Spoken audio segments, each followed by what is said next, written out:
Venture X card from Capital One gives you premium travel benefits, perfect for seeing Taylor Swift The Eras Tour. Presented by Capital One.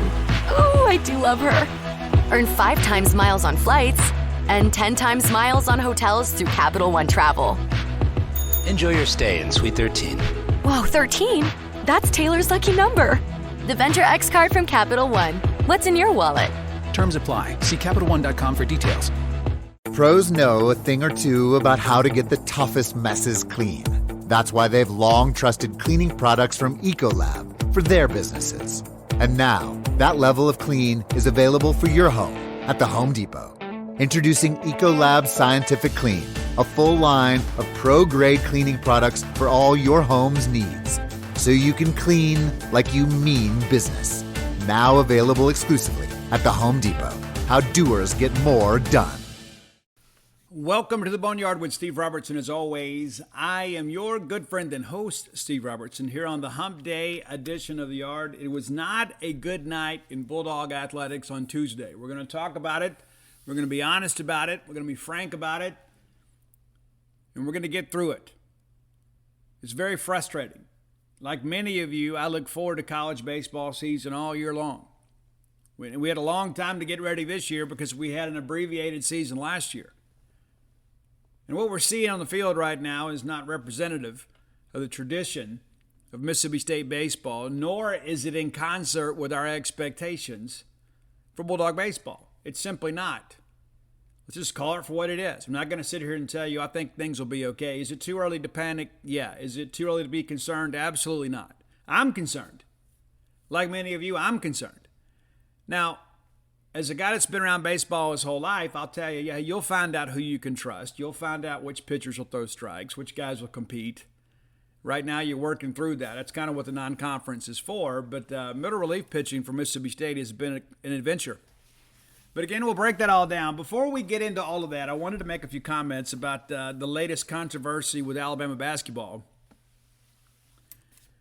I am appalled of how this is handled. And some would say, well, Steve, cover your own school. Well, other people don't do that either. But this is something that is not just a Southeastern Conference issue. It's not just a college athletics issue. It is a societal issue.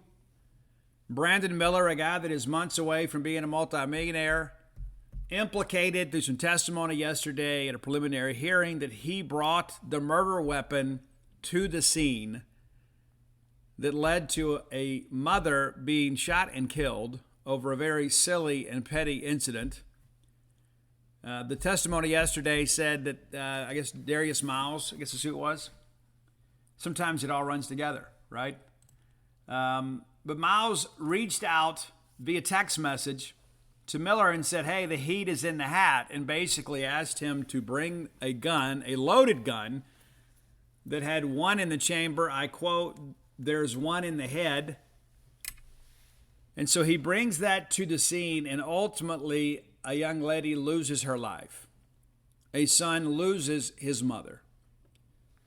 Now, here's the deal, and I may be speaking out of turn here, and that's okay. That's fine.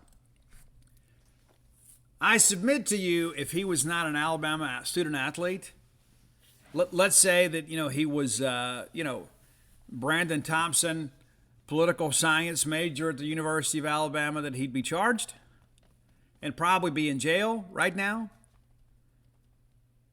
And I'm very disappointed in the Alabama administration. I guess in some respects it shouldn't come as a surprise.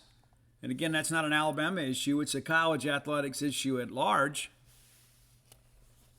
But a guy brings a gun to another individual who then uses that gun and shoots and kills somebody. And they're not charged. They're not suspended from the basketball team. They're not kicked out of school. We had a situation here at Mississippi State a few years ago, several years ago now. We had a football player shoot a gun in the air. Not only was he dismissed from the football team, he was kicked out of school. And he just fired a gun on campus. And he absolutely should have been dismissed from the football team. He should have been kicked out of school. Completely support the decision of the administration. It was the right thing to do. It's an unfortunate incident. And again, nobody got hurt, at least not seriously injured in this deal. But it was a reckless act. And now you have a situation where the former number one team in the country has two players involved in one respect or another with a young lady losing her life. And the price of winning requires some people to lose sight of what's right and what's wrong. If it had been my daughter, my sister, my relative that had been shot and killed, I would take to the streets today. And then you find out Nate Oates and Greg Byrne both knew about it. Now, I love Greg Byrne. I do. I think Greg's wrong on this. I'm just going to say it for how I feel about it. Greg is wrong about this. That young man, if he was involved in a shooting, not only should he not take the court, he should never suit up again. I don't care how talented he is. I don't care what the stakes are. I don't care if you're contending for a national championship. What's right is right. What's wrong is wrong. And I read the deputy DA's comments. Well, there's nothing we can charge him with. That's completely false. I'm not a criminal defense attorney. I'm not a district attorney, even though I may play one on Google from time to time. But this young man has liability as an accomplice here. He brought a loaded weapon to a scene where somebody was shot and killed. Now, in some respects, you could maybe plead ignorance and say, hey, he didn't know what was going on. You know, I think it's reasonable to assume if someone asks you to bring a gun to a scene, even if you don't know all the details, you know, maybe he doesn't know about the argument, maybe he doesn't know what preceded the text messages. That's another thing, too. I'll give you offer this little aside here, too. Do you guys now watch Dateline NBC? I do. I listen to it a lot. I watch it. I think it's a great show. It's a good journalism. How stupid do people have to be to put things in text, in writing and text messaging? I don't care if you delete it from your phone, it's still available in the cloud.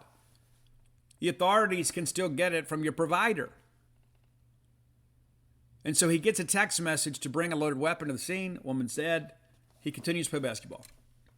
And what is Brandon Miller doing being involved in a situation? Why not get the text message and say, hey, man, I can't do it. Or, and maybe you don't even have to say, you know, I'm uncomfortable. Maybe you don't have to even be honest about it.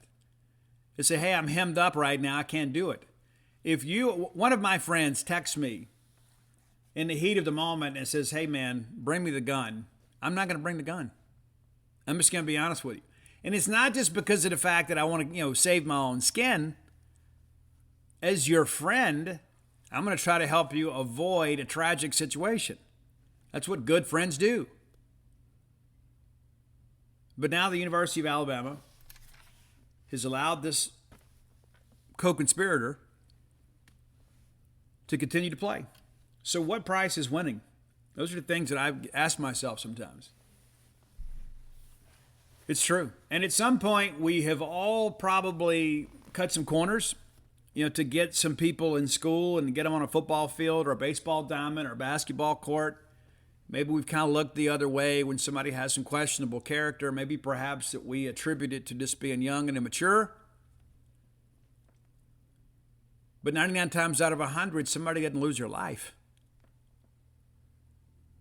Is this young woman's life worth a couple of wins on a basketball court? I mean, look, ask yourself right now, do you remember who won the national championship in college basketball 5 years ago? Are you still emotionally invested in that? Well, of course not. Of course not. And so we have lost the center. We have lost the plot. And again, this is not just about Alabama. They just happen to be the topic of conversation right now. But it's wrong in every aspect.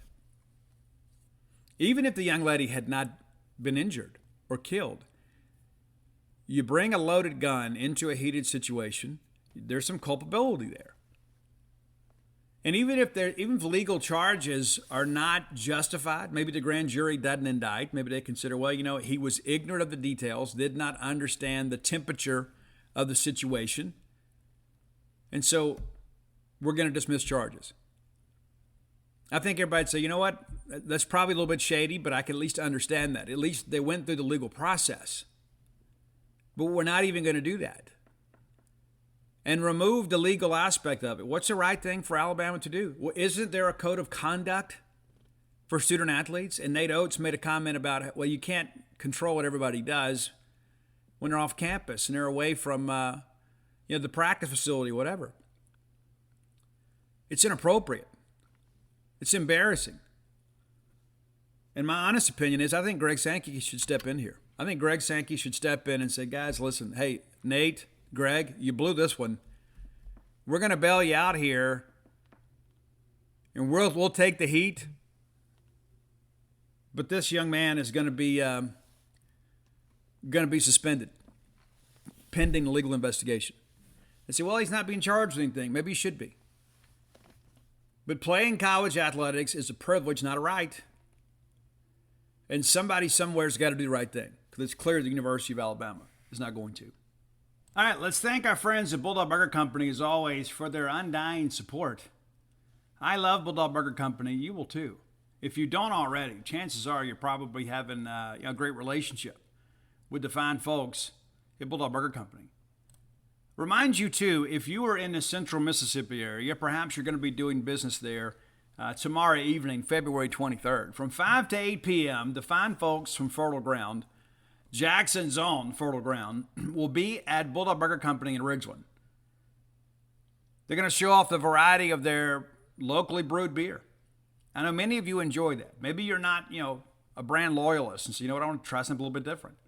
You get the contours of the Light Cherry Sour, the Fertile Ground Pilsner, Mismo Mexican Lager, and Forgotten Space IPA. That's a new one, too. They're going to launch that while you're there. You'll be among the first people to have that Forgotten Space IPA. Pretty incredible that you can go to that event. So if you're looking for something to do tomorrow evening, that's Thursday, and watch the women's basketball game while you're there. You could be in the capital city, go by and check it out. You can get stickers, glassware, shirts, all kind of stuff like that. Also, you'll be part of a raffle to get a 64-ounce growler of Fertile Ground beer of your choice. Second and third place, get a 32-ounce growler. How cool is that? So go have a good time with friends and family next Thursday night. If you're not interested in that, maybe you just want to go have a good meal, no better place to go than Bulldog Burger Company. 3 great locations to serve you. University Drive here in Start Vegas, Gloucester Street there in Tupelo, Lake Harbor Drive, of course, in the Ridge and Flowood area. Go have that great restaurant quality hamburger. Get the spring rolls as your appetizer. They'll make you and everybody around you better looking. But if you need a night out with friends, not out with family, look no further than Bulldog Burger Company. Get the chocolate shake to go and get that great restaurant quality hamburger. It will cure what ails you. Bulldog Burger Company, the place where people go to meet. M-E-A-T. All right. As much as we don't want to, we're going to go ahead and talk about this debacle of a baseball game last night. It just felt weird from the beginning. Bradley Lofton comes in and does a good job for us. Wasn't dominant, but showed enough promise that, I think at the end of the day, he's going to be a weekend starter before the season's over. The guy's extremely talented. His first college start, a little bit up and down at times as he got into the later part of his outing. It was a couple miles per hour off the fastball. But this is a guy that can bring it. This is a guy that can absolutely bring it. But he gets a no decision in his first game. It's I guess he's tagged with the loss. I don't know exactly how that works, but 1-0. I guess we never pulled even, so he gets up the lead, and so as a result, he gets a loss, and it's really unfair to him because we make another error. We had 3 errors on the night. Only one of them cost us runs, but they did cost us wear and tear on the pitchers and running up pitch counts and things like that. And not to mention, it's just not quality baseball. We're one of the best teams in the country defensively the last 2 years. The early going this year, not been good. You expected some, a lot of moving parts. You got 4 new starters in the infield. You move Hancock from first to catcher. So basically, everybody on the infield is somewhere new. But some of these things are not like a transfer at second. They're just the basic fundamental elements of baseball. You hit a hard ground ball to you. You got time. You don't have to speed yourself up. And other times, we just can't make the stop. They just can't be. And these guys are more talented than they're playing. And people say, well, Steve, it's coaching. Not when you get a routine ground ball to short and you throw it in the dirt. That's not coaching. One could argue they keep putting the same guy out there. That's coaching. But we dealt with that in the first inning. Bradley comes out there and gets a 3-pitch K to open things up. We give up a rifle of a single to left field, and then we pick him off. So it's like 2 hitters, 2 outs. We're going to face a minimum. Artsberger, who ended up killing us, had a very lengthy at-bat here. We ended up having to walk him. Wasn't necessarily the worst thing considering what he did later in the ballgame, but we walk him. Lengthy at-bat. He wins the at-bat there. And listen, give Bradley some credit. You get down 2-0 and you work it back up full, and he just keeps pulling pitches. So good at bat by Archberger. He extends the inning. Then we get a ground ball to short. Chance for us to get off the field, and we throw the ball away. Or maybe I can't remember if we couldn't field it right or we couldn't field it right. But we booted the baseball. So it extends the inning, and then Davis comes through with a single, run scores. It's 1-0. So despite the fact that Bradley Lofton gets a K and a pickoff, loses a battle to a 3-hole hitter, but he should be off the field. He gets the ground ball, should be out of the inning. We're not.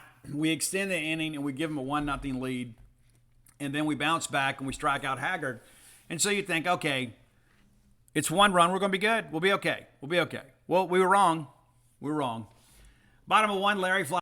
Hey, Bulldog friends. Our friends from Indeed are back, and they are absolutely better than ever. Indeed is the hiring platform where you can attract, interview, and hire candidates all in one place.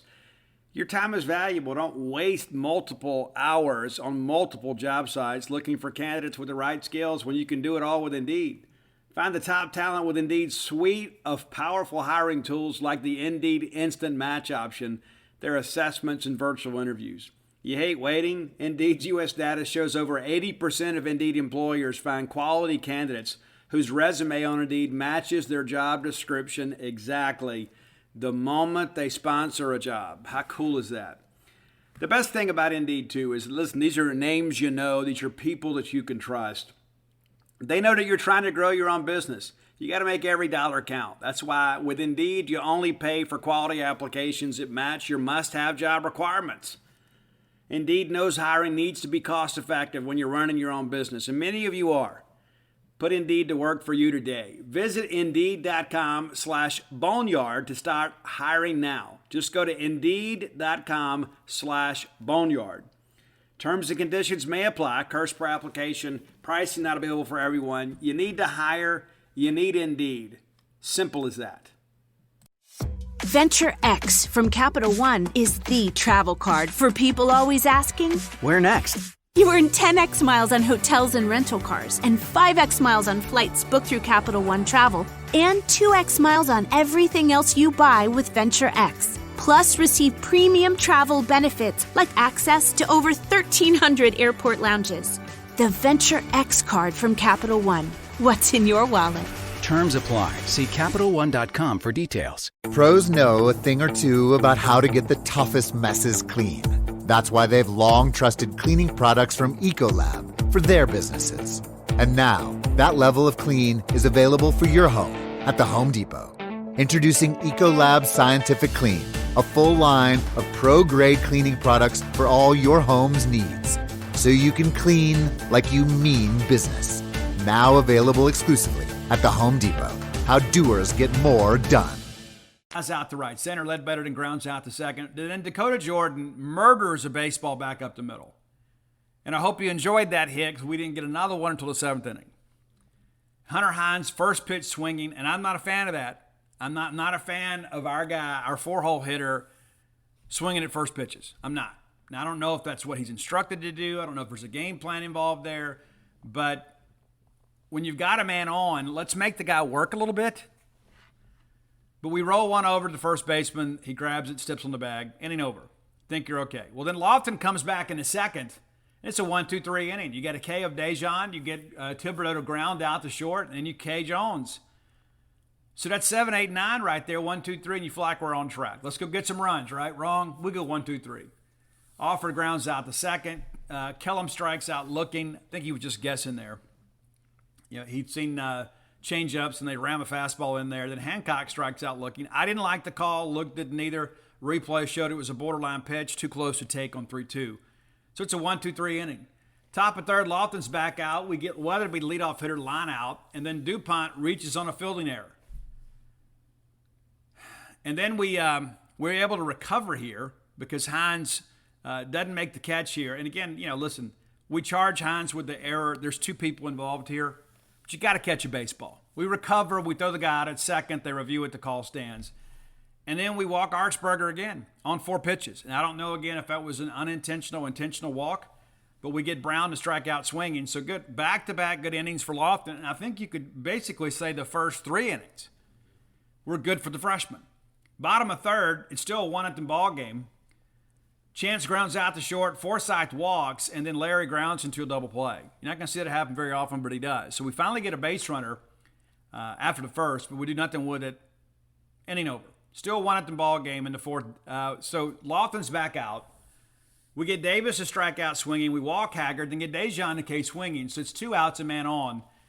We get a 2-2 count on Thibodeau, and we hit him. And they reviewed it, but it was obvious he hit him. Then we walk Jones. The bases are now loaded. Rather than fold, Lofton bears down and gets Weatherby, the leadoff hitter, on 3 pitches. K swinging. The changeup was really working well. So, again, we have some adversity here, but we pitched through it. And at this point, you could tell Lofton's velo was dropping a little bit on the fastball, but a good first start for him. And again, he gives up an unearned run in the first and gets tagged with the loss. Bulldog defense has got to play better, but here's the thing, too. We're facing a guy making his D1 baseball debut, and 4 innings in, we got 1 hit. We're not going to beat anybody with 1 hit. Bottom of 4, State does not add to their hit total. Another 1-2-3 inning. Ledbetter grounds out to second. Jordan flies out to center. Hines then grounds out to short. And that is a 4-pitch inning. I don't care who you are or where you're from. I don't care who your hitting coach is. I don't care what your philosophy is.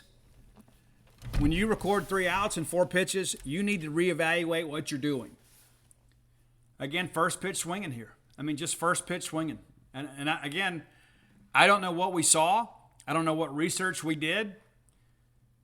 But that's futility right there. Okay, we bring in Harden here in the 5th, Tyson Harden. And it was not a good inning, to say the least. We ended up throwing 2 pitchers in the inning and giving up 3 runs.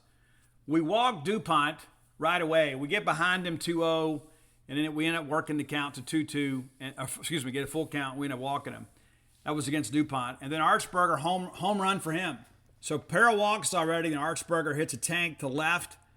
2 runs scored. It's 3-0, and now you're thinking, we're still okay, but we need to get going. And then Brown rifles one up the middle. Then Davis rips one back up the middle. Then Haggard singles, and run scores. It's 4-0. But we're not missing any bats. And what's interesting, too, is like we're able to get ahead of these guys for the most part, but we can't finish hitters. And so when guys have a 2-strike approach, we got to do a better job finishing hitters. Harden did a good job getting the count to 1-2. We just couldn't finish. We finally get Dejan to strike out looking on a 1-2 count, and we lift him for Tyler Davis, who was highly recruited, highly heralded, and through 2 appearances has not looked very good.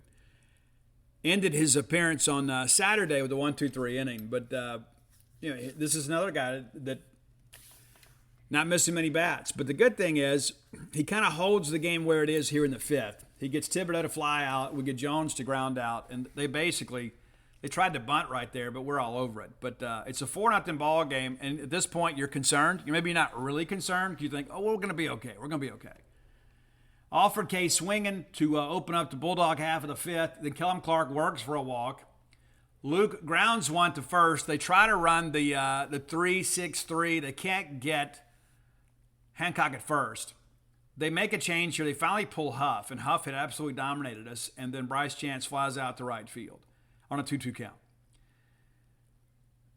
And again, I don't like this first pitch swinging. They bring in a brand new reliever. We're swinging the first pitch. I don't agree with it. I may be wrong, but I think the results would suggest maybe I'm not. All right, top of 6, Davis then hits Weatherby on a full count. DuPont singles up the middle, and then Archberger again with a 3-run bomb. It's 7-0 at this point. We all feel like the game is over, barring some miracle comeback. Then Brown singles through the left side. They pinch run for Brown with Washburn. And then Davis doubles into center field. Pretty crazy stuff here. Absolutely crazy stuff here. And we end up lifting Davis. And Sierra comes in. And Evan Sierra, on a bad night, was a bright spot for us. And I think, again, this provides more competition for some of the veterans that maybe aren't getting the job done. But Sierra gets Haggard to line out. We get a ground out to second. And then Thibodeau strikes out looking. So Sierra comes in and gets the first 3 hitters that he faces without surrendering a run. Then give up a hit, you get a base runner. And in that situation, you got to feel like there's a lot of pressure on the kid making his college baseball debut. He answered the bell. Shows he's got a little bit of mental toughness about him. All right, bottom of 6, Forsythe strikes out looking. It was a terrible at bat. It absolutely was. Larry is then hit by the pitch. Ledbetter flies out to left, and then Dakota Jordan strikes out swinging, and really not a competitive swing there at the end. Running out of outs here, folks. Top of 7. Sierra back in, gives up a single inside the bag at third, and then Weatherby bunts him around to second. DuPont then doubles down the left field line. This, again, just kind of pulls it inside the bag. The run scores. Wild pitch, and then the man of the hour, Artsberger, Evan Sierra gets him swinging. That's it. And when you've got a guy like that, it's locked in like Artsberger. It's already hit a couple tanks. That's a big challenge for a young guy. And he gets the hottest guy in their lineup. Washburn then reaches on a fielding error in center. And based on what I saw, I think Kellum Clark had the catch, and Dakota Jordan collided with him. Now, it's the center fielder's ball if he calls it. So I don't know what the communication was out there, but Kellum Clark had the out. And you can't collide in baseball. I mean, it just doesn't happen. That can't happen. You got to talk better. Somebody made a mistake, not sure who it was, but the bottom line is the State gives up 2 runs. It ends up being a double with a 2-base error. And now it's 11-0, and it felt like the circus had come to town. And then he gets Davis to strike out looking. So Sierra doing a good job here. Ought to have been out of the inning. We're just surrendering to 1 run. You make that play in the outfield, the game, the inning's over. And at this point, it's miserable. It's absolutely miserable. And to those Bulldog fans that stayed and tried to get the maroon and white chant going, you guys are true maroon. Respect and appreciate each of you. I was texting my wife. I said, you know what? If I was a fan, I'd leave. If I was a fan at home, I'd turn this game off. It's a comedy of errors. Bottom of the 7th, Hines grounds out to second. Alford and walks. And really good at bat here from Alford. Really good at bat. He's been good at the plate. He's made some mistakes in the field, but he's swinging the bat pretty well. And the best is really yet to come for him. It is. So we get the big walk there. Then Kellum lines out to right, hit the ball exceptionally well. Nice play by the right fielder there. And then Hancock homers to right to get us on the board at 11-2. And then Bryce Chance flies out to right, down the right field line. Hit the ball pretty well, but got under it. So 11-2 game, you think, well, at least we're not going to be shut out at home. Davis Mesh, former Bulldog player, gets in and pinch hits, grounds out to the pitcher. Dejan strikes out swinging. Thibodeau strikes out looking. So the book on Evan Sierra is good. He gets tagged with 3 runs. Only 2 of them, I guess only 1 of them is his fault. Should have been out of that inning. Bottom of 8, State tries to come in here and compete a little bit. They bring in Derbyshire for them. Forsythe grounds out to third. Larry then lines out a hard shot. Nice play by the second baseman. Ledbetter then pulls one through the left side, or pushes it, Goes to second on the wild pitch. Dakota Jordan works for a walk. Then Hines singles through the right side. Ledbetter scores. Jordan takes third. Nice job of hitting here. We move the guy around, got a little bit of something going, and then Slade Alford comes up. First pitch swinging, we ground out to second baseman. But it's 11-3 ball game. Top of 9, we bring in Brock Tapper. Another one of our young freshman arms, does a good job. Gets these guys out on 9 pitches. Jones flies out to right. Weatherby then flies out to center, and DuPont grounds out to second. So 1-2-3 inning for Tapper. State comes up into 9, tries to make a run of this thing. Kellum Clark walks. Hancock then flies out to left, hit the ball well. Then Bryce Chance hit a towering fly ball to left. It just simply kept carrying. It gets over the wall, makes it 11-5 ball game. We bring in Aaron Downs to hit for Lane Forsythe, and he rips a single through the left side. Larry is then hit by the pitch again on a 2-0 count. Ledbetter strikes out looking. I didn't like the call. And then Jordan flies out to right center to end the game. Kind of a slide and catch out there. I mean, the ball gets down. I mean, we're going to score again, but the game was over. Right? I mean, you never say never. You never quit. But it's too little too late for Mississippi State. I mean, I don't care who you are, where you're from. When you have 1 hit through 6 innings, you're losing the ball game more times than not. Especially when they had more home runs than we had hits at that point in the ball game. So I'm not going to sit here and tell you I think it's going to be okay. Now, one thing I will tell you, we were really good offensively over the weekend. We weren't last night. We have to be today. But even if we go out there and score 70 runs today, it's not going to erase the sting of last night. It's not going to be something we're like, okay, well, now we're okay. Because we got to be more consistent. Amani Larry goes 0 for 3. That's a bit of a surprise. Colton Ledbetter 1 for 5. Dakota Jordan the 1 for 4. Hunter Hines 1 for 4. Slade Alford 0 for 3. Kellum Clark 0 for 2 with a pair of walks. Luke Hancock 1 for 4. Of course, a big home run. Bryce Chance 1 for 4 with a home run. Lane Forsythe is 0 for 2. Aaron Downs 1 for 1. Connor Hyzak was a pinch runner in the ball game, and really thought he would have a bigger role in this team. This is another guy with some power. But Hollis Huff gets the win for Louisiana Monroe. Goes 4 2/3 of an inning. Throws 58 pitches. Really gets it done. Just allows the 1 hit and 2 walks. Just 3 base runners and nearly 5 innings of work. And he wasn't strikeouts. He was getting under bats and having us beat the ball on the ground. 8 groundouts for him. Bradley Lofton, of course, the final line for him. 4 innings pitched, 2 hits, 1 run. That run is unearned. 4 walks, 8 strikeouts. And again, I think most of those walks came kind of pitched around Archberger a little bit. But Tyson Harden, 1/3 of an inning pitched, 4 hits, 3 runs, all earned, 1 walk, 1 strikeout. Tyler Davis, 2/3 of an inning, 4 hits, 4 runs, all earned, no walks, no strikeouts. The 1 hit by pitch, just 24 pitches thrown. Evan Sierra, again, if you're looking for the silver lining here, it's the fact that you've got some very talented young freshman pitchers. And they're going to have to grow up pretty fast because it's pretty clear they're more talented than some of the veterans. But 3 innings pitched, 2 hits and 3 runs, only 1 of them earned. Of course, he's the victim of the collision out there in right center that with 2 outs that led to 2 runs for them. But good effort from him. 5 strikeouts, no walks. Did have the 1 wild pitch. But I got a guy making his debut and giving up 2 hits, striking out 5, and not putting guys on. I can live with that. Brock Tapper, of course, I told you, 9-pitch inning for him. No hits, no runs, no errors, no walks, nothing. Faced 3 hitters, got 2 flyouts, a ground out, all in 9 pitches. I like it. I like it a lot. I don't like the end result. And I asked Chris Simonis, hey, and you can go watch a video on genespage.com today. You can go, it's for free. Go watch it. And I asked him, how tempting is it to just let these young guys just take the ball and run with it? I mean, that's the thing too. Freshmen always wear down in the end. They're not used to playing this many games, not in front of this environment. The stakes are a lot higher. But I think it's pretty obvious we're going to have the youth movement here at Mississippi State when it comes to Bulldog pitching. There's no question about it. Now, the same 2 teams will be back in action later today at 3 o'clock. I'll be out at Duty Noble Field. So you can, of course, watch that on the app. But at 3 p.m. start today, Gerangelo Senjay will be the starter. And again, I think the youth movement of Bulldog pitching is underway. And by the time we get into SEC play, I think you're going to see some very talented but very young pitchers. And competition is a good thing. The thing that I go back to, I'm not going to mention any names. If you know me, you probably know who I'm talking about. You're not oblivious to what happens in Bulldog baseball. We have some guys that are back that I just don't believe you can trust.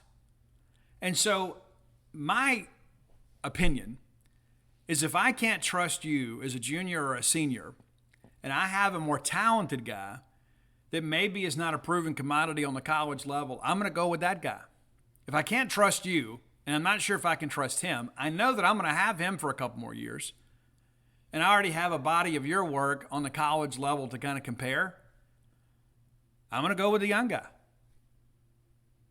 I think we all know that Bradley Lofton and Senjay are the future of this team. And then you see Evan Sierra go out there and do some good things for you, and you feel good about that. You see Brock Tapper go out there, and it's clear he wasn't scared. And it's the thing, you've got some of these guys that have come in that are newcomers from junior college and have come in from transfer portal. And I understand maybe the first time that you toe the rubber at Duty Noble Field, it's an intimidating deal. I get it. This is big-time baseball, okay? But why are the freshmen so much more comfortable? I mean, you think Bradley Lofton played in front of 10,000 people in high school? I mean, Gerangelo Senjay is from Curacao. You think they had big crowds over there? Maybe they did. But why are the young guys able to manage the emotions of the moment better than guys that have already been here? You've already pitched in the SEC, and you've pitched in Omaha. So why is a freshman, a high school kid, a guy that just less than a year ago was buying some girl a corsage to take her to prom, how is that guy mentally tough enough to go out there and throw strikes and the other guys aren't? And so I think it's obvious. I mean, obviously you got to figure out who you can trust. But I think based on the early returns, you got to go with the young guys. You got to go with the more talented guys. And it's not even about labeling them freshman, sophomore, junior, senior. I got to go with guys that are going to compete. I got to go with guys that are going to throw strikes. I'm not going to go with guys that are going to walk the ballpark or throw batting practice. I'm going to go with guys that are going to compete. And even if I have to take some lumps with them this year, they'll be better for it next year, and you'll be gone doing something else. My hope is that everybody, the level of competition makes everybody kind of reach back and find something to do a better job. But through 4 ball games, your better pitchers are the young guys. And I still kind of include Cade Smith in the young guys too. It's true. It's absolutely true. And again, you can say, yeah, Steve, we only gave up a couple runs on Friday and Sunday. It's true. That's true. But, we didn't walk people. And if I'm going to go out there and I got Bradley Laughlin, a first-round talent that's got 5 innings under his belt, that's getting strikeouts, that's getting soft contact, that guy's going to take your spot. I'm just going to tell you now. And Lamonis even said last night, I've been trying to go with the older guys. And listen, no. You don't want to just try to freshman out there opening weekend and say, okay, it's all on your shoulders. There's a way to manage a roster. At the end of the day, we're all judged on wins and losses. But, you could push a guy out there too soon and destroy his confidence. You got to bring them along, let them get their feet wet. But I'll be honest, if we get into SEC play and Laughlin and Sinjay are not a big part of our plans for the weekend, and maybe they don't both start, because I think Landon Gartman and Cade Smith are probably good enough to get you there right now. And I'd love to see Casey turn it around. I mean, you absolutely would. I mean, last year we were begging for Casey to get on the mound. We couldn't wait for him to get back. Casey was our best guy in the fall last year. And so you're eager for that. And so it's not about picking and choosing. They're all our guys. But we have to put the most competitive guys that are going to advance Mississippi State's baseball interest on the mound. No matter how long you've been here, no matter how much money your family donates, no matter what your scholarship looks like, no matter what your MLB projection looks like, we have to win ball games, period. We are not just a professional baseball factory. We are here to win ball games and compete for championships. And Chris Simonis and Scott Foxhall, Coach Cheese and Gotro have to put the guys that are most competitive. If that means putting a better defensive team out there, if that means going with the younger guys on the pitching staff, then that's what they got to do. We're not going to just sit around and feel like we owe it to you. Okay, you were part of a special team in 2021, but if you're not producing in 2023, you're going to watch a lot of baseball rather than play. All right, time for today's Top 10 list. As always, brought to you by closewithblair.com. That's C-L-O-S-E with Blair, B-L-A-I-R. Blair is your friend in the mortgage industry. Many people are out there competing for your business. Blair's a guy that absolutely deserves it. 21 years of experience in the industry. Top 1% close ratio in the country. He works for Fairway Mortgage, not some fly-by-night operator, right? Not a subprime lender. And there's some people out there that need that. Blair's the guy that's going to be able to get you taken care of, though. This is the guy that gets loans closed. Whether you're looking to buy a home for the first time, or maybe perhaps you got to move some things around, you need a guy that can get things done. And that's Blair Chandler. Here's his phone number, 601-500-2344, 601-500-2344. And if you mention to him you heard about him on the Boneyard, he's going to pay for your appraisal. It's about a $500 value. How cool is that? So as always, we thank Blair Chandler for being a part of this. And don't let this ad become like a part of the scenery. It's like you hear it all the time. It's like it's a louder of awareness thing. But if you have mortgage needs, reach out to Blair Chandler at closewithblair.com. Okay, today's top 10 list suggested by Heath Hopkins. He hit me up, had a couple of ideas. And he says, we talk about the long songs, right? I was a radio music DJ for a while.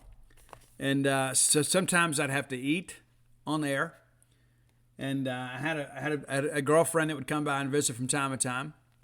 And so rather than have to switch pots around and change songs and things like that, sometimes I would put on a long song so I could sit there and visit with her for a little while. And so I'm a fan of the long song.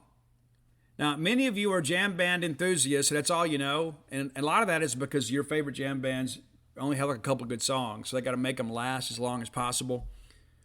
I'm looking right at you, BJ and Blair, right at both of you. Right, I got one eye. I have two guns, one for each of you. But these are some good ones. These are like epics. So I didn't have any Pink Floyd on the list. I know some of you are going to complain. That's fine. I told you I'm not a big Pink Floyd fan. But Pink Floyd, of course, Dogs and things like that, Shine On You Crazy Diamond, all those things are epic songs to you. And so we'll tip the cap to them. And, of course, Peter Frampton's Frampton's Comes Alive. Got some jam band stuff on it, too, it seems like. And Do You Feel Like We Do is 13 minutes long on Frampton Comes Alive. And, again, I can't oversell that album. All right, number 10 on my list, going back to Ritual de lo Habitual from Juanes Adicción. That's Jane's Addiction for you English speakers. It's the song 3 Days. I absolutely love this song. I would submit to you it might be my favorite Jane's Addiction song. And I was alive when all this happened. I actually have the original album cover that was banned. Then they had to go with the white and black cover. Much different deal. So it's kind of a collector's item to have the original Jane's Addiction album cover, and I do. You could probably get it today. They may even put it back in production because we're not so sensitive these days. Well, maybe that's not correct. We're still pretty sensitive. We're just sensitive about more stupid stuff. But it was pretty dumb back then. Well, we can't let this album cover come out because there's an image on here that we find offensive. I don't know. I'm a free speech advocate. If you don't want to buy it, don't buy it. You remember when Open Up and Say Off and Poison came out? They had the lady on there with like the dragon tongue or whatever. And they said it was offensive, and so they had to like put the bars on it. My thing about that is, why do you care? It's a cartoon. It is. Get over yourself. But Jane's Addiction, 3 Days, it's number 10. All right, number 9, and this is when Kiss really began to kind of hammer down. This is on Kiss Alive.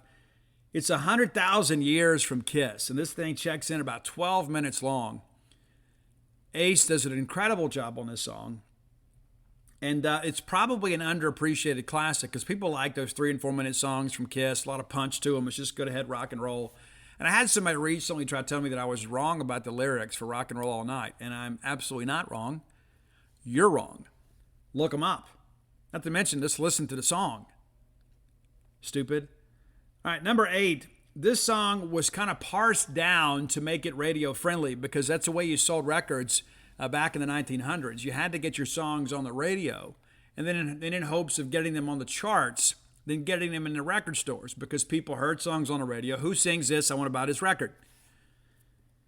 But Iron Butterflies In-A-Gadda-Da-Vida, which is actually a play on In the Garden of Eden, was originally 17 minutes long. They had to get it down to, I think, 3.5 minutes to be able to make it a 45 to put it out there on terrestrial radio. But it's 17 minutes, and you can find the original, and hopefully Roy can find the original out there, but 17 minutes long. This may be the longest playlist in the history of the world. Number 7, many of you had speech and English composition, right? And I can't count how many people wanted to quote this poem in Miss Judy Gordon's class. But it's way back from 1834. It's the Rime of the Ancient Mariner from English poet Samuel Taylor Coleridge. And Iron Maiden made it a metal song. 14 minutes long. So in some respects, you could say it's a cover, but it's really not. They took somebody else's lyric and set it to music. And so Rime of the Ancient Mariner, an incredible poem in and of itself. But the fact that you got Bruce Dickinson out there belting out those chords, it's pretty awesome too. I guess it's notes, technically. Don't message me. But 14 minutes of Maiden madness. All right, number 6. Rush is an incredible prog band, and I had to think long and hard about this one. Which Rush song do you go with? And we did our Rush list, and I will admit to you, I'm not a huge Rush fan.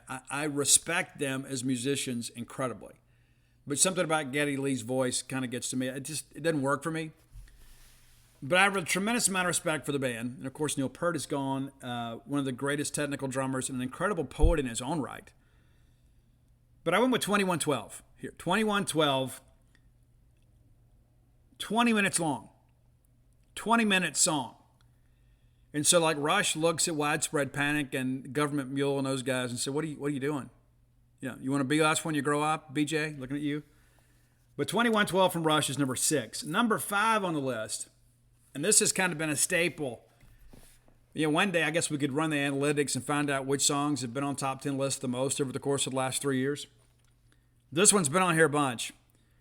It's Leonard Skinner's Freebird, which equates to Amazing Grace in South Mississippi. It's 11 minutes long. 3 lead guitarists on this thing, man. Alan Collins, Gary Rossington, Steve Gaines. Incredible. The live version is even better, in my estimation. Maybe you disagree. But Freebird is an American anthem. And some people are like, well, Steve, why is it wrong to like Leonard Skinner? Right? Why? I mean, this is Mississippi rock and roll. I mean, it just is. Well, Steve, it's so cliche. Freebird. There's a reason that the song is so well known. It's because it rocks. All right, number 4. And in many respects, this is a poem that Jim Morrison wrote. They set the music. It's funny how that works. A bit of an epic here. It's a 12-minute Shakespearean sonnet quality song from the Doors. It's the end. This is the end. There's a little part there, the spoken part. He walks on down the hall. The end is good. It's a little bit of a psychobabble at times, too. You can tell Jim Morrison was kind of off his rocker a little bit, but it is an endearing song in many respects, especially due to the untimely passing of one Jim Morrison. Okay, number 3, speaking of untimely passings. Again, this song, a lot of people know this from the radio edit. That's what it used to be. You had the album version, then you had the radio edit. The original version of Voodoo Child from Jimi Hendrix is 14 minutes long. Now, you may know the 4-minute version, and everybody knows the intro, right? I mean, it's just incredible.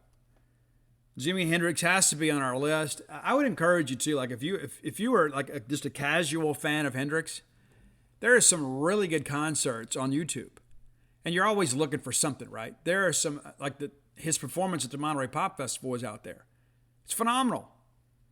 You can really see the magic and majesty of Jimi Hendrix in a live performance. You can't hear that as much these days. I mean, you can hear the studio version of these songs, but to watch Jimmy play live and watch him improvise on the guitar and watch what an incredible showman he was is something you need to do for yourself. Number 2, now this may be a bit of a surprise for you here. This is a song actually written by Slash, and no, it's not November Rain. I don't think a song has ever been on a top 10 list, and it should be. There's also not the same chord or song composition here. It's a wild ride, man. And apparently Slash wrote most of this, during a time when he was intoxicated. But it's the great song Coma off the Use Your Illusion albums. It's 10 minutes long. It's an incredible ride. And I think it's an underappreciated hidden gem in the Guns N' Roses catalog. And in case you didn't know, they're going to be playing in Biloxi in September. How about that? GNR coming back to Mississippi. And good on the folks at the Gulf Coast Coliseum for getting them to come. Number 1 for me, and you may disagree, and that's okay. It's got to be a Led Zeppelin song for me. I had a couple of options to go with here. Could have done Achilles' Last Stand. I didn't go that direction. But I want to say this song, in many respects, I think really typifies the blues element in the band Led Zeppelin. At the heart of it all, Jimmy Page is a blues guitarist. It's just an amplified version of the blues. I love Traveling Riverside Blues. Love that off Coda. There's so much of this. Like a lot of people say, well, they're a great rock band. Well, they're a blues band. As is Whitesnake. Whitesnake's just a little more amplified, a little more polished in many respects. But back in the 70s, Zeppelin kind of had carte blanche when it comes to things because they were established. But it's In My Time of Dying, the number 1 long song, 11 minutes long. So when you start doing the math on here, guys, there is over 2 hours worth of music here for you. 2 hours, 10 songs, it'll take you 2 hours. So you got to get in the car and drive a Jackson. There you go. We'll take care of you. So great list, and thanks for the idea, Heath. If you have ideas for the top 10 list, reach out and let us know. You can hit me up. I'd prefer you hit Roy up because I am very forgetful, as my wife can attest. I get busy and I forget about things, and it's a busy thing. Matter of fact, I got to do the last little cleaning around here before she gets home, right? Be home on Monday, thank God. I may survive this.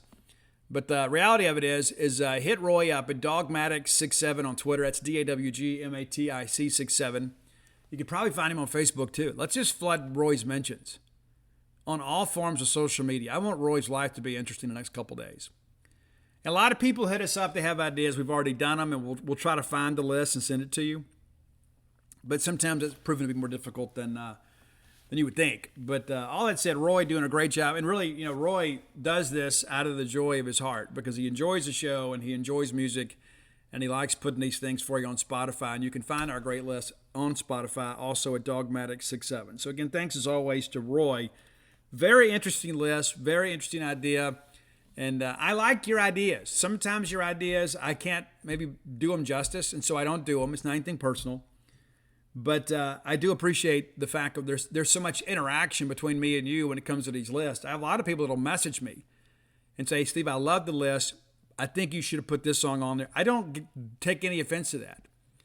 Anytime that we're talking music and sharing music with each other, we're family. That's the way I look at it. And there are a lot of songs people send me I don't really like.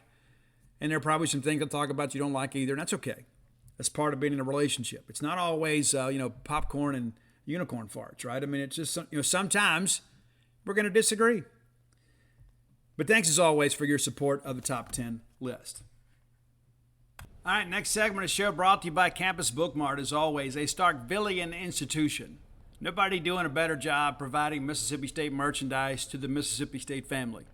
Be sure and check them out next time you're in town. Go by and see their fine selections. The Bully Shop has been completely renovated. Everything is upstairs now. Everything. No longer in the textbook business. That has allowed them to expand their selection of Mississippi State merch. Nobody in the known universe doing a better job than the folks at Campus Bookmart. If you can't make it to town, let me encourage you, visit them on the World Wide Web, courtesy of Al Gore's Internet, at campusbookmart.net. And by being a loyal Boneyard listener, we'll give you a phrase that pays, and that is BSR, which stands for Beautiful Steve Robertson.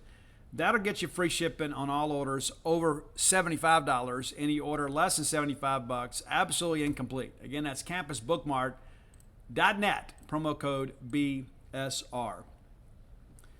Man, what a brutal way to lose a basketball game last night. And before we even get into that, let me tell you this. If you didn't know what a good coach Chris Jans is, look at last night. Now, this Mississippi State team is not especially talented. We're getting more out of Tolu Smith than we have at any point in his career. Of course, he's got more experience, but I think your coaching staff's doing a better job putting him in a position to be successful. It's obvious to me they know how to utilize his skill set to advance his program forward. But this is not a very talented team. But we will fight you for 40 minutes plus. We'll fight all the way to the bus. And I think that's one of the reasons that fans have responded so favorably to Mississippi State men's basketball. We understand there's a foundation being poured that is really kind of commiserate with our value system. We're going to get out there and compete. We're going to work hard. We're going to play good defense. We're going to do the grunt work. We're going to do the little things. Because most of us maybe not be especially talented, but we're going to show up to work every day. We're going to give you a good day's work. We're going to go home. We're going to be good to our families. That's what we're seeing from Mississippi State men's basketball. And again, a brutal way to lose a game last night. It really was. And it really felt like down the stretch we were going to find a way to pull that thing off. And we knew this was going to be a difficult game. We knew this was a difficult week. We knew we had to get a split. Of course, A&M's not making it easy. They're still playing well. But Bulldogs lose last night 66-64 in overtime. And after that debacle of a baseball game, we needed something to feel good about. We kept thinking we're going to do it, we're going to do it, we're going to do it. And ultimately we don't. And so we didn't go to bed last night very happy, but 12,014 people showed up last night at the Mizzou Arena to watch a basketball game between two teams that are battling extremely hard down the stretch. Mississippi State falls to 18-10 overall and 6-9 in the conference. Missouri now 20-8, 8-7, and safely 2 games ahead of us. So they will finish ahead of us in the standings, barring some complete surprise. But Tolu Smith, 14 points, 10 boards, did enough to win. He'll tell you he didn't, but he did. 10 points, 7 rebounds from DJ Jeffries. That's a solid stat line for him. Cameron Matthews, 9 points for him and 5 rebounds. Shaquille Moore, 9 points for him and just 3 rebounds. We need a little bit more from Shaquille. He's had a couple of games not been quite what we needed.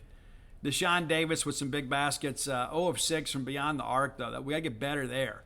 7 points for him. A big basket late. Eric Reed Jr. Makes a couple threes. Good to see him kind of returning to form there. But 3 of 13 from the floor. He took more shots than anybody and just 9 points. Sean Jones Jr., 5 points for him. Will McNair. With Tolu's emergence here, you're not seeing Will provide the same level of contribution from a playing time standpoint. Just 9 minutes and gets the 1 point there, but pulled down 5 rebounds. So pretty efficient on the glass during his time on the floor. Tyler Stevenson, 8 minutes, did not score. Attempted 3 shots, missed all of them, pulled down 1 rebound. Also committed 1 personal foul. Kobe Brown, the straw that stirs a tiger drink, with 17 points. Demoy Hodge with 16. Nick Honor with 10, including a big 3 late. Noah Carter with 10. Isaiah Mosley did not play in the game. But, good effort all the way around. The lead changed hands 19 times. It was tied 12. The quality of game you'd expect from two teams that are fighting for the NCAA tournament. A pretty big segment late here in the first half. It's back and forth, back and forth, back and forth. And, I don't think anybody really gained any separation in the first half. And all of a sudden you look up late, and Deshaun Davis knocks down a couple free throws to give State a 2-point lead. And then they foul late, and Deshaun Davis makes one of the free throws. And so it's a 3-point advantage for the Bulldogs. I guess he hit his 3 free throws because he got fouled on the 3-point attempts. He makes all 3, and it's a 3-point advantage for the Bulldogs. And you felt like, hey, if we're able to score late like that in a competitive game, it could be a really big deal late. And again, second half, it's just back and forth, a very competitive game. State is up 4 and pushes that lead up to 6 with 15-10 to go. And you start thinking, okay, we're good. But then Missouri comes right back. They come back and they tie it right at the 10-minute mark and take the lead on a pair of free throws at 9:22. State wrestles the lead back at the 8-minute mark. And then next thing you know, it's a 4-point advantage for Missouri just under 7 minutes. They maintained the lead, and with 3 minutes to go, we're up 4. And then Tolu with a big layup there cuts it to 2. Tolu makes 1 free throw, and then they get another free throw back with 43 seconds. So it is a 2-point game, 57-55, 43 seconds to play. Tolu makes another free throw, and then a second free throw to tie the game with 8 seconds left. They miss what was called a layup at the end of regulation. And so, again, the last minute or two of that second half, pretty indicative of the rest of the ball game. Missouri goes up 3 on a 3-pointer from Nick Honor, and DJ Jeffries answers. So it's 60-60, and then State, with a big layup from Tolu Smith, takes a 2-point advantage under 2 minutes. And then Noah Carter makes a 3, pushes him back up 1. And then Deshaun Davis with the money shot puts State up 1 with 20 seconds to go. And you think, okay, we just need to stop here. And if we're going to win a game like this on the road, chances are we're going to do it with our defense on the field, on the court, right? And then Nick Honor fires up a 3, his second of the overtime period, to push them back up 2. We go down, and it's just a melee down there at the other end, and we get a couple shots up. Nothing would fall for us. They win the game 66-64. It's a brutal ending to an amazing game. And you knew somebody was going to walk away disappointed, and unfortunately it was us.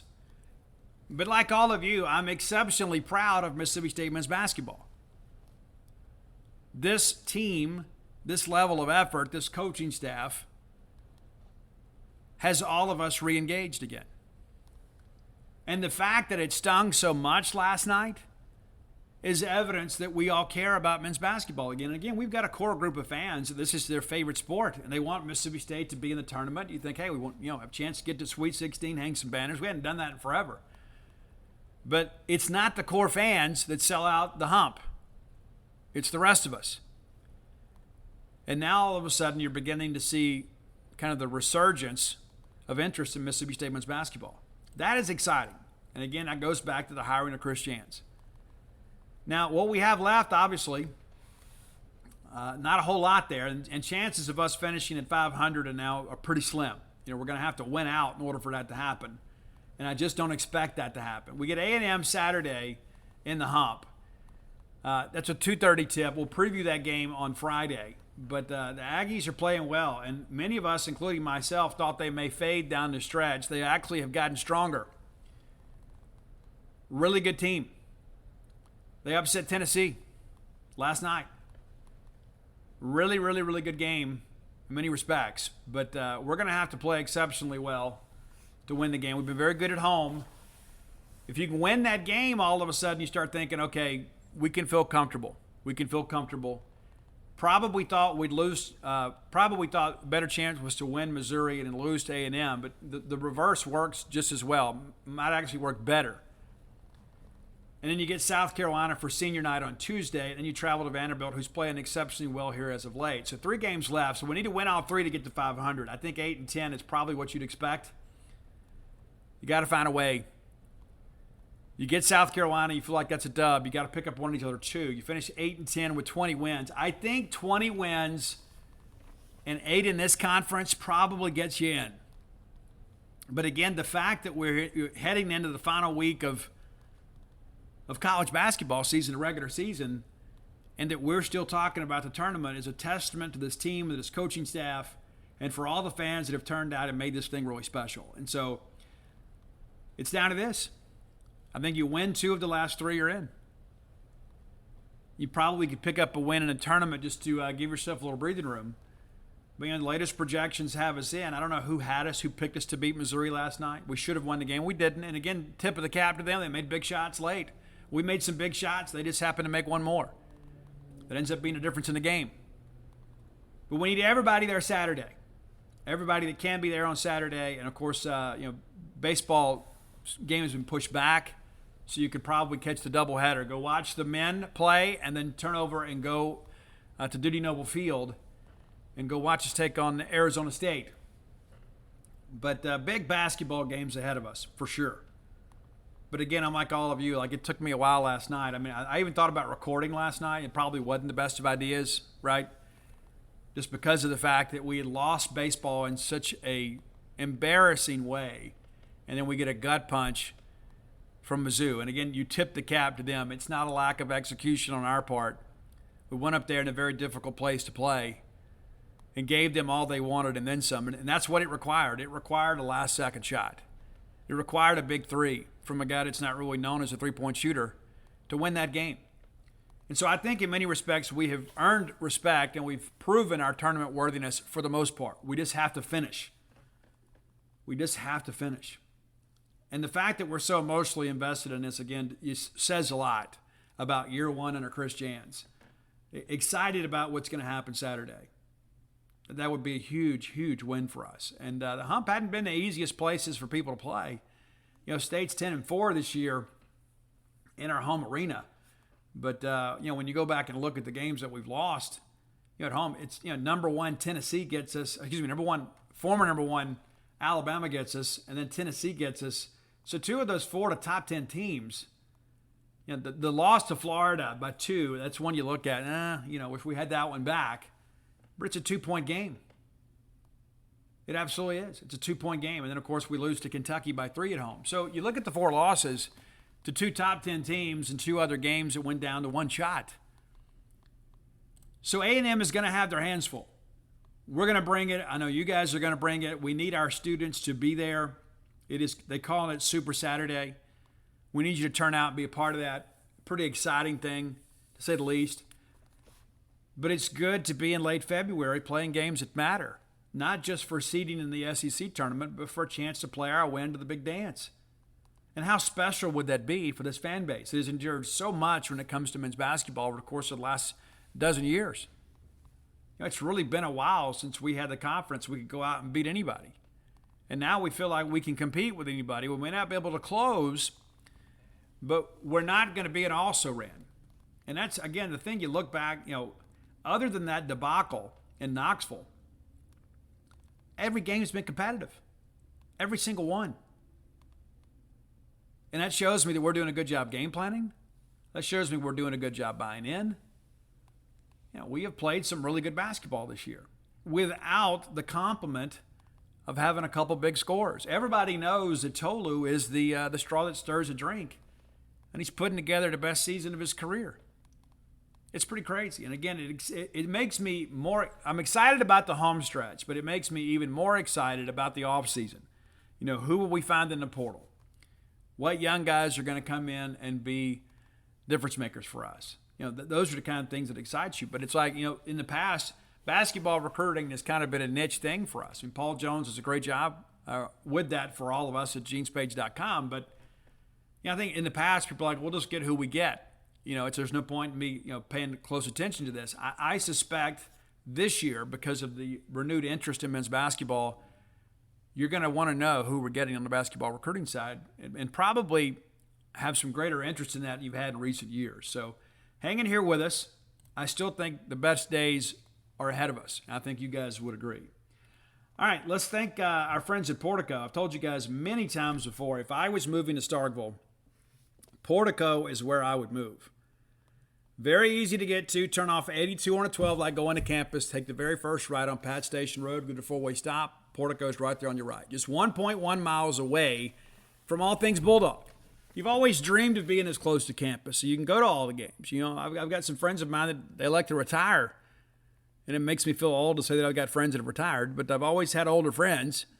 But they get a place up here, and they're at everything. They go to the women's games. They go to the men's games. They go to baseball. They're here for everything. And then all their kids come up and stay with them on football weekends. Now, you could do the same thing for your family. Reach out to our friend Brooks Bryan at 601-416-8075. Again, that's 601-416-8075. And learn more about your options at Portico. You can start with a 2-bedroom, 2-bath home. Maybe you're looking to downsize. Maybe that's the way to go. Maybe it's your second home. Maybe you're thinking, Steve, I don't need as quite a big a place yet. I'm going to retire there someday. And so I'd like to go ahead and kind of get things settled. They can help you with that. And you can go all the way up to a 4-bedroom, 4-bath home. Maybe you've got a home with a growing family and you want to make the Golden Triangle your home. No better place than Portico. Phase 1's completely sold out. Phase 2 is nearly sold out. Still a couple of houses available for you there. And you can also pick a lot and pick a housing plan and maybe get a custom build the way you want it. Maybe there's things you need that maybe they're not part of these cookie-cutter homes around the city. But the folks at Portico can accommodate you. There's no better way to go than Portico. Make it your next move. All right, let's talk a little bit about women's basketball. Big game coming up, and big win earlier this week. Let's make it 2. You know, we understood with 4 games to play, we needed to do no worse than a split. Our best chance to get that split is to win tomorrow night in Humphrey Coliseum.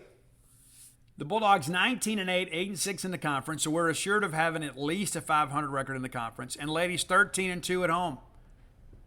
13-2, and of course, one of those losses to number 1 South Carolina, an absolute juggernaut. The other one to Ole Miss. And listen, Ole Miss is just a little bit better than us this year. We'll just admit it. We don't like to, but that's the reality of it. But we've been very, very, very, very good at home.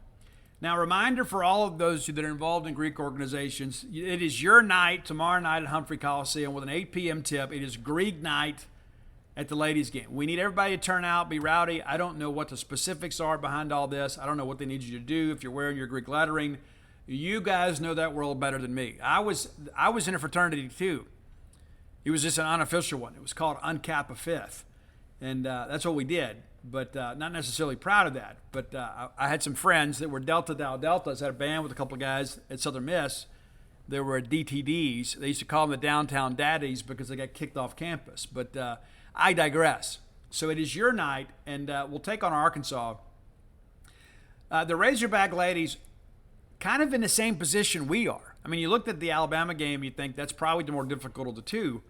And maybe that's the case. But we're going to have to bring a good effort. Arkansas, 19-10 overall, 6-8 in the SEC. They are 6-4 in true road games and 3-2 in neutral games. So a combined record of 9-6 away from Bud Walton Arena. So a decent road record, but not great by any stretch of the imagination. You'd expect that from a team in the middle of the pack in the Southeastern Conference. Look at their SEC play. They began the year with a 24-point loss to LSU. They go on the road and beat Kentucky. They did hammer Florida 102-74. They went at Missouri, and we know firsthand how difficult it is to go up there and play at Missouri. And they hammered Missouri by 22, 77-55. They squeaked by Vanderbilt at home, 84-81. They then go to LSU, and they get hammered again. I guess maybe that's not an accurate way to say it, because it was a very competitive game. There were times that LSU had some separation in the game, and Arkansas wouldn't quit. They ended up losing by 3. And then they got hammered by South Carolina. They get doubled up, 92-46. Woof. They didn't lose to Alabama 69-66 in Bud Walton Arena. They lose to Ole Miss in overtime in Bud Walton 76-73. They beat Johnny Harris and the Auburn Tigers 54-51, a very competitive game back on February 5th. They lose to Vandy 78-70. And then they destroyed Missouri here about 10 days ago, 61-33 in Bud Walton. They lose in Bud Walton to Tennessee by 20. And they go to Georgia, and we know what a house of horrors Stegeman Coliseum can be in women's basketball, which is a difficult thing to explain. It's not like Georgia's been especially good, but they beat them by 23 points. Crazy. So again, it's an 8 p.m. tip, and just 2 games left. They get A&M the next ball game. So if we don't play well, we could find ourselves in a tie with Arkansas in the league standings, which could change, of course, the seeding for the SEC tournament, and in many respects change the prospects of an NCAA tournament bid. So you got to win this game. This is a must-win game. I think in many respects, this keeps you in the conversation and probably puts you in a situation that if you win a game in your SEC conference tournament, I think you can breathe a little bit easier. We're right there. We're right there. Now, looking at the Arkansas statistics here, it wasn't too long ago. Arkansas was outstanding. We played them in the SEC tournament championship game, and Andy had the big career night to beat them. Mike Neighbors, a good coach, obviously. Been there several years now. But Aaron Barnum is the leading scorer at if I could find my numbers here, look around here, 16.7 points a game. Samara Spencer, 13.4. Michaela Daniels, 12.8. And Chrissy Carr, 11.6. So 4 starters averaging double digits. And then there's Sailor Poffenbarger with 8.7. So this is a very balanced team. And it's interesting they have Poffenbarger and Wolfenbarger on the same team. I don't know about that. We'll have to do a little research. Maybe that's a weird thing there. Maybe it's an anomaly in the print. I don't know. But the reality of it is we're going to face a team that is very comparable to us from a talent standpoint. And it's a toss-up game in every aspect. But the reality of it is we get the game at home. And so you've got to find a way to protect the home court. Looking at the SEC standings, we're right there. We are right there, coming up in 6th place in the SEC, tied with Georgia, just a game behind Alabama and Ole Miss. That's it. We're right there, basically assured of a top half finish in this league. You beat Arkansas, and I think you remove all doubt about that. And again, I believe a winning record in this conference with 20 wins, I think you deserve to get in. When you think about the fact that you got South Carolina, LSU, and Tennessee all playing exceptionally well this year, especially South Carolina and LSU, they got one loss between them. That's going to carry the RPI in many respects. But there is a lot of parity in the league this year. There are a lot of teams that are still fighting for an NCAA tournament, and I won't be the least bit surprised to see somebody get hot late and push into Sunday that you're not expecting. South Carolina is a machine right now. There's no ifs, ands, or buts about that. They're dominating women's college basketball. But I think South Carolina may end up playing somebody that people aren't expecting. There may be somebody that just gets hot and play their way into the dance. But a good chance in every aspect to finish in the top 5 of this league. Ole Miss and Alabama are going to play head-to-head. So, one of those two teams is going to take a sure loss. There's no ifs, ands, or buts about it. That's just how college basketball is played. But Missouri is at Ole Miss, and then Ole Miss is at Alabama for the regular season finale. So, not sure what to expect from Missouri. And, Ole Miss has been solid most of the year. And you look on the Alabama side, Alabama's at Florida. That game also tomorrow night. And then, of course, they host Ole Miss. You could see Alabama drop 2 in a row. Alabama should be able to win at Florida. And you'd like to think they could beat Ole Miss, so that would give both of them a split. And so we're not going to catch them if we get a split. But if we can find a way to upset LSU, obviously that gives you 10 wins and, could have you in the top 4 in the conference if the cards fell just right. But good job by Sam Purcell and the staff. But we need everybody to turn out and do some big things on the women's basketball front here Thursday. And again, the fact that we're playing meaningful basketball, the last couple of years, at this point in the season, our hopes were exhausted. You remember last year, our ladies just kind of simply ran out of gas. And again, I'll always be grateful to Doug Novak and the staff for what they did with a very short-handed roster. There were some games we played with 6 players. And some of them walk-ons. We won some big games and just simply ran out of gas. We just didn't have any life left in us at the end of the season. But now we do. We have more depth. We have more fan support. And we're trending towards a tournament. I think it's assured at this point that both the men and women will be in postseason play somewhere. But how great would it be to hang another NCAA banner on both ends rather than another NIT? That's an important aspect of this, too. How special would that be to have 2 doses of March Madness after what we've endured in men's and women's basketball the last couple of years? It'd be incredible. So hopefully that works out for us. I know many of you feel like I do, that it's so nice to have a rooting interest basically every night this time of year, right? There's something to cheer for every single day. But when you begin to look at these projections and things like that, you start paying attention to everybody else. And that's the thing, too. When we were rolling in women's basketball, many of you watched the other women's basketball games. It's like, hey, we need to see if South Carolina loses, or we need to see if, Missouri loses. There was always another rooting interest. You were interested and engaged in women's basketball because you had invested so much of your own fandom on the women's basketball side. And whoever knew at that point, hey, did we ever know it'd be that good again? No. It's the glory days of Mississippi State women's basketball. But I think we're trending back in a very positive direction. That's why it's so important to turn out. So the students, again, let me appeal to you. I know that many of you are taking midterms right now. You got exams. I don't know the schedule. You'd think I would, having a college kid, but I don't. I don't have to take those exams or participate in any study groups. But I know there's some exams going on this week. Hopefully you can get a break and come out on Greek night and support the Lady Bulldogs and the final home game of the regular season. So turn out and be a part of that. We'll be extremely grateful for all of you that do. All right, in the final minutes we have here together today, we're going to be a little bit more abbreviated today because I got to get the show up and I got to get something to eat and get to do Noble Field. Paul Jones had a one-on-one interview with new athletic director Zach Selman, and that is posted at genespage.com. You go check it out. I met Zach and his family this past weekend at Duty Noble Field. They were there. Zach, his wife Rachel, and their 2 daughters had a chance to meet Meatball. Of course, I've spent a lot of time researching Zach Selman. We had full coverage of the director of athletic search. And Zach Selman, of course, hit our radar way back on December the 8th. We found out through some sources that he was a candidate. Now, it's one thing to watch an athletic director at the podium. There's usually prepared remarks. There's a lot of polish involved in all of that. And Zach Selman, obviously, a very articulate, intelligent guy. It's one thing to see him in that setting. It's another thing to meet a man with his family.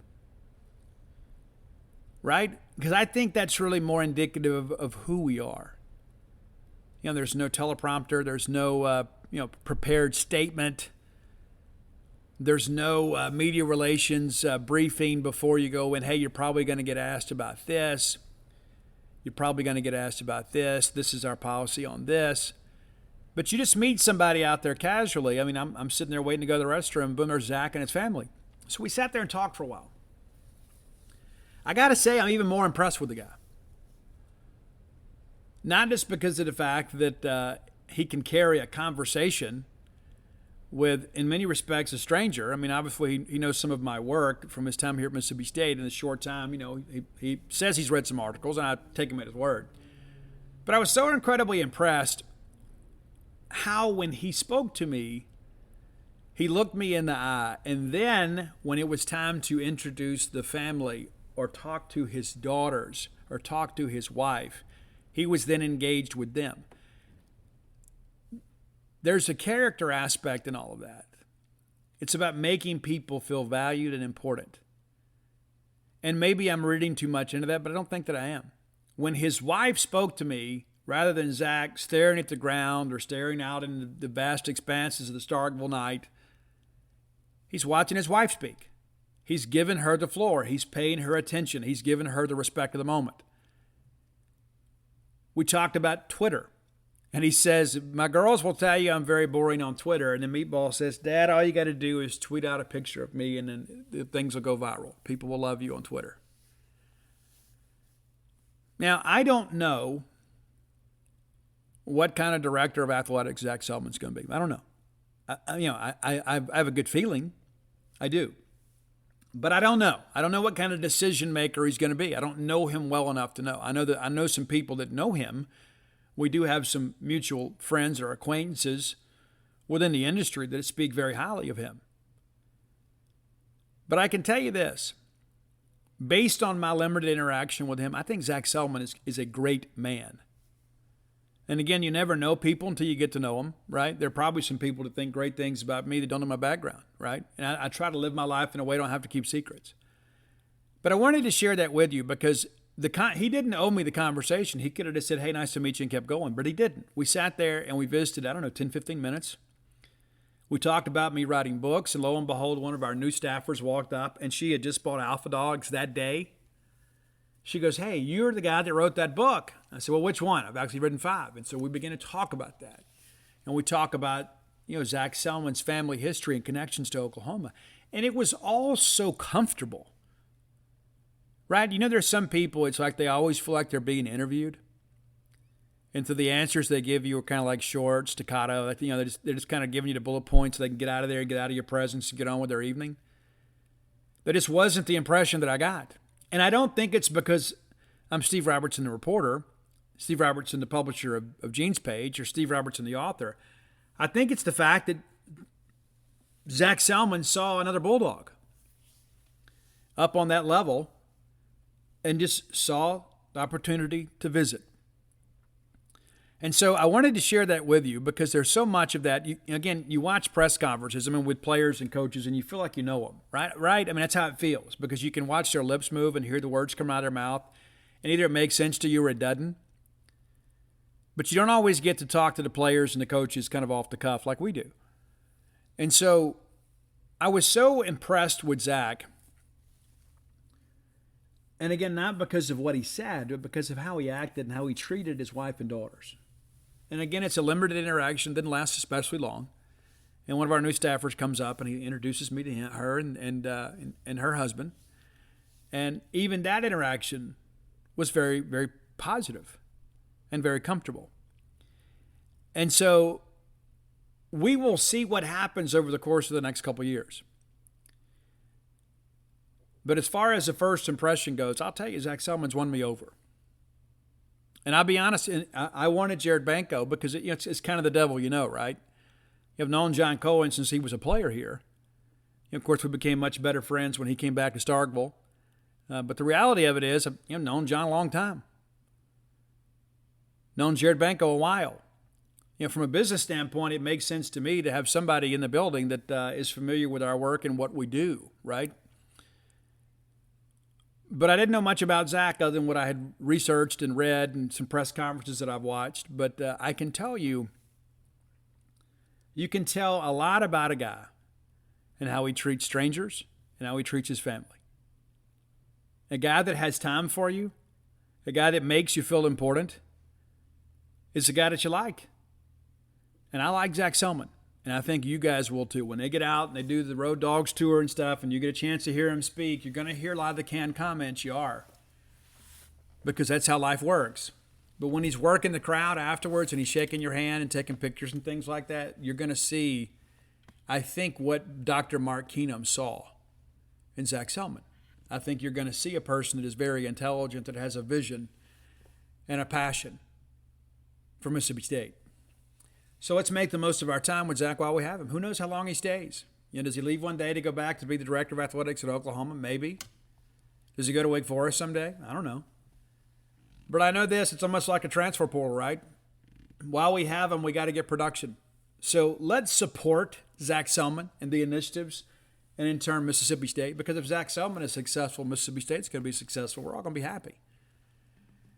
But that's it for today. If you hadn't done so, go to dogpilethebook.com. You get all my sports books there. It's Dogpile, Flim Flam, Alpha Dogs, and Stark Villains.